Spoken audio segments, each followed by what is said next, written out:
ഞാൻ ഒരു 5-6 ദിവസമായിട്ട് ജിമ്മിലൊന്നും പോവാണ്ട് ഭയങ്കര വിഷമവും എപ്പോഴും ഭയങ്കര ക്ഷീണവും ഒക്കെ ആയിട്ട് കിടന്നുറങ്ങുമായിരുന്നു. എപ്പോഴും അത് തന്നെ, ജോലിക്ക് പോവുക, വരിക, ക്ഷീണമാകുക, കിടന്നുറങ്ങുക, അങ്ങനെയായിരുന്നു. അപ്പോൾ ഇന്ന് 5-6 ദിവസത്തിന് ശേഷം ഞാൻ ഇന്നാ ജിമ്മിൽ പോയത്.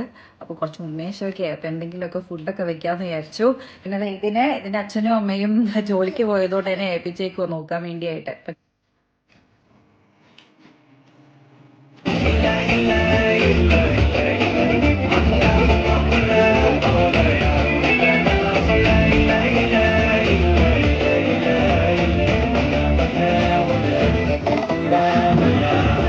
ഗുലാബ് ജാമുനാട്ടോ ഉണ്ടാക്കുന്നത്. പഞ്ചസാര പാനി ഉണ്ടാക്കിയതിന് ശേഷം ബ്രെഡും കുറച്ച് പാലും 2-3 ടീസ്പൂൺ മിൽക്ക് പൗഡറും പിന്നെ സോഡ, കുറച്ചൊരു ബേക്കിംഗ് സോഡയും പിന്നെ ഗീയും കൂടി ഇട്ടിട്ടാട്ടോ. ഞാൻ ഗീയിലാട്ടോ വറുത്തെടുക്കുന്നതെല്ലാം. പെട്ടെന്നായിരുന്നു ഉണ്ടാക്കി കഴിഞ്ഞ്.